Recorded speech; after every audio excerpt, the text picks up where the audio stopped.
We have ideas and we have timelines in our minds very often of what it is that we want to accomplish. And a lot of the time, the actual thing that happens, the result, doesn't always line up with the same timelines. Hi, welcome to the Connect with Sheila podcast, Instagram Live Summer Conversation Series. I'm so thrilled to be doing something a little different for this season so that we can have some shorter conversations about things that are coming up for myself and my guests over as we look at the first part of this year. We've already had a few conversations and they will be also posted to my podcast feed through the summer. And this one that I'm doing now is the one that kicks them all off, to really talk about what it is that has really landed for me during this season in terms of what have I learned from the first half of this year. And that is, it takes as long as it takes, but it doesn't need to take long. And let me just give you some context. So often when we're looking at building something new in our life, creating something new, whether it be a new offer, whether it be starting a business, whether it be really developing your relationship to a place where you really just feel like you're in a good place, whether it be developing your parenting style. We have ideas and we have timelines in our minds very often of what it is that we want to accomplish. And a lot of the time, the actual thing that happens, the result, doesn't always line up with the same timelines. And you know what? I think many of us are taught that success needs to take a long time. And that very often, that getting the thing you want, being successful, needs to be really, really hard. And I've learned through the last 6 months as I've really been deconstructing this in my own life and looking back, as well as moving into some new areas of growth this year, witnessing myself going through it. And I've discovered it doesn't always have to be that way. Truly, success doesn't need to be this really, really hard drudgery type of experience. And it doesn't need to take forever and ever. And I realize that everything does have a timeline. And there's so much that goes into how things work out in time. And that's why I'm saying it doesn't have to be this way. I think for myself, as I look at things that I've done through my life, the intentionality, the effort, the focus that I've put into certain actions and certain projects have been directly correlated to what I thought needed to happen first. For instance, feeling like I needed to be a total expert on something before ever even stepping a little baby toe into teaching it. When I realize now that so often the most beautiful part of teaching is when you're, yes, further ahead from the people who you were teaching about the concept that you're teaching about, but also that you're bringing them along with you. And it's knowledge that is not so far in the past that there's still a freshness to it. And that you're teaching from a place of still exploring, still getting curious, still being creative. Because frankly, it's a lot more fun to teach from that place. We've all had those teachers in our life who maybe in school, they taught a certain subject for decades. And as they taught, there was kind of a blah kind of feeling to it because they knew it inside out. They maybe weren't as passionate about it anymore. Some teachers, don't get me wrong, they have taught the same thing over and over and they're like always learning new things and new ideas. And they're so passionate about it. That's what my son's science teacher was like. She just loves science. And so it doesn't matter how much she's been teaching it. She just is so lit up. And of course, science is continually coming up with new discoveries and we're learning things, right? Personally, I love neuroscience. Like that blows my mind as to what we're always learning about the mind. And so this whole idea though, needing to absolutely be an expert before teaching people how they can transform in certain ways, if there are things that you've personally accomplished, or if you have a certain element of whether it be education or training or whatever. Those things are great. We don't have to have PhDs though in order to truly help people transform. Because what I've found in my own personal experience in the coaching and mentoring space as a coach and as someone who has been coached is the people who have been teaching me and guiding me and mentoring me have been able to shine a light on areas of my life to help me further understand, deepen my growth in those areas. And they're there to kind of reflect to me those things that I'm learning, because often the answers are within ourselves. And we need someone to sometimes walk us through that to really make us aware, make us present to that information. So with that said, myself, I've also done that with people, being able to walk with them along their journey and really asking them a lot of questions that cause them to look within as to, oh, what are the things that I need to shift in order to get the outcome that I want? Actually, I do know the answers, and they just needed for me to highlight that for them and to be able to help give them clarity about what those things are, permission to really just own it, and then the accountability to help them follow through on the next steps that were presented to them when they answered their own questions. And so to do that, I just need to be able to be really tuned in to that person, be present, have, yes, beautiful resources and things that I've learned over the years. And I mean, I've been in the wellness space now for 30 years, and that's another area that's constantly growing, and we're learning so many new things about nutritional science, which is fascinating to me.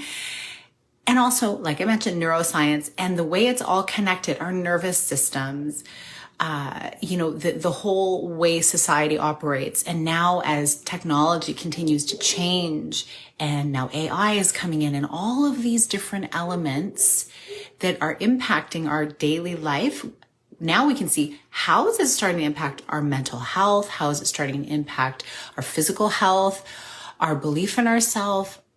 So many things, right? So it's always constantly refreshing itself. And so now my work has become more about really helping people get grounded again in this time where there's so much that can take their attention, and really help them not compare themselves so much to what they're seeing out there, but more so reconnecting to who they are and to what is important to them. And it's a whole new skill set for many people to be able to truly listen to what is happening inside of themselves and to what their next step should be based on the truth of who they are and what is meant for them in their life. This is a beautiful space to be in. I really personally enjoy it.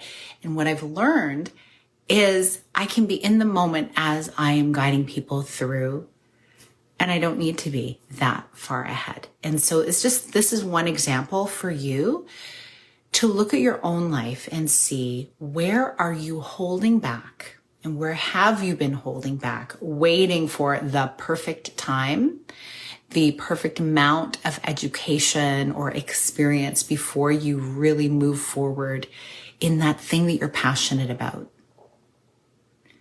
Perhaps you could do it right now. Perhaps it's available to you right now. Perhaps it doesn't need to be really hard. Perhaps the fact that it's something that comes easily to you is because it's meant for you. It's the thing you're built for. And perhaps it doesn't need to feel really hard and to take a long time.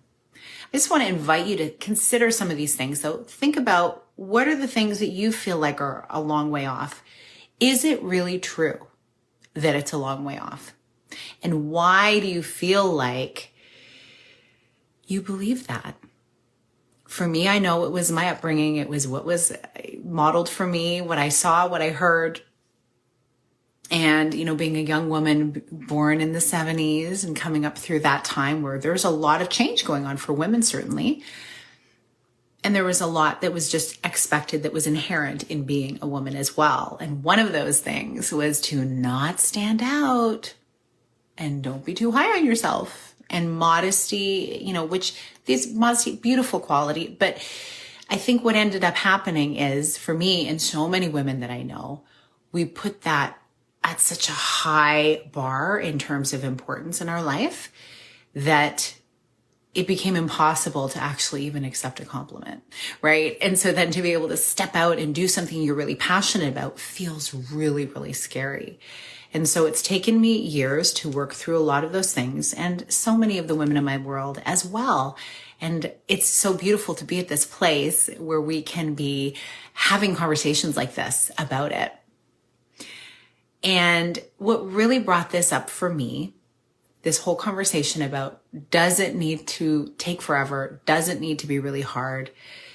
Came about when I was on a walk and I was having a conversation with a friend and thinking about some of the really pivotal times in my life where I had opportunities come to me seemingly from out of nowhere. And sometimes I didn't even really see them as an opportunity because I felt, well, how could that really be an opportunity that I could really profit from or benefit from? Like, it's too easy. It would never come to anything because it's too easy. And so I would actually divert opportunities because they felt too easy. Then I would see someone else doing the similar thing that I had been, maybe presented with.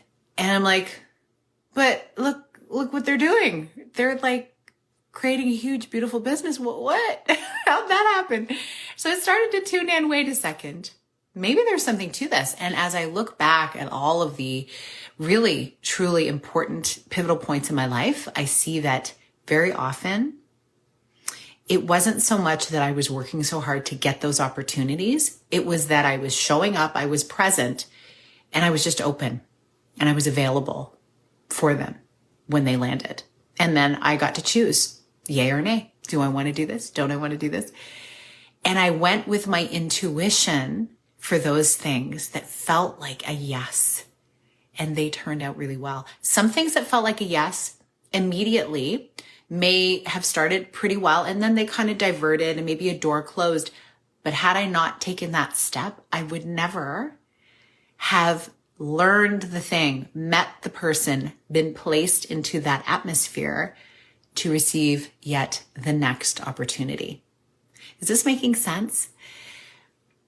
This has been my strategy for success, and it seems like I'm hearing other stories about this as well. I don't know what this looks like for you, but I really invite you to excavate your own success patterns in your life and look at where are those areas that you have achieved something you're so proud of, you're so grateful for. It just felt so good. It was the right decision. What came before that? How did it show up? Were you working so hard, tirelessly to get there? Or was it something that came about a different way? It may be completely different for you. I would love to hear it personally. So please send me a DM. Just let me know. Tell me your story. I love hearing people's stories. Obviously, if you're listening to this podcast, that is really what lights me up, is the connection to people, hearing their stories, hearing the origin story, hearing that winding path of what took them from where they are to where they are now. It just lights me up so much because it shows me, while we are all different, we all want to make a difference. We all want to feel like our lives have meaning and that we're living in the way that feels good and that feels aligned to who we are. And when we do that thing and when we live that way, there's an ease, there's a joy, there's deep satisfaction that really nothing else could compare, right? I often thought about if someone were just to say, here's $20 million, here you go, what would I do? And you know what? I'm telling you right in this moment, while certain things in my life would change in terms of maybe location of where I live, perhaps different places that I frequent, the actual work of my soul would be the same work. I would just be doing more of it. I would be collaborating more. I would be connecting more. I would be wanting to impact more lives. And I would want to, of course, be contributing more to those causes that are really, really important to me. So what's it for you? If yours just dropped a whole heap load of money that meant you never had to work another day in your life in order to have your needs met and to live a beautiful life, what would you be doing? And guess what? You get to start doing that right now. You don't have to wait. There doesn't need to be a certain magical number in your bank account for you to take a step towards it. You can start now. And I hope me sharing some of this gives you a little bit of insight and inspiration to really look at these things in your own life. This is the summer here in the Northern Hemisphere.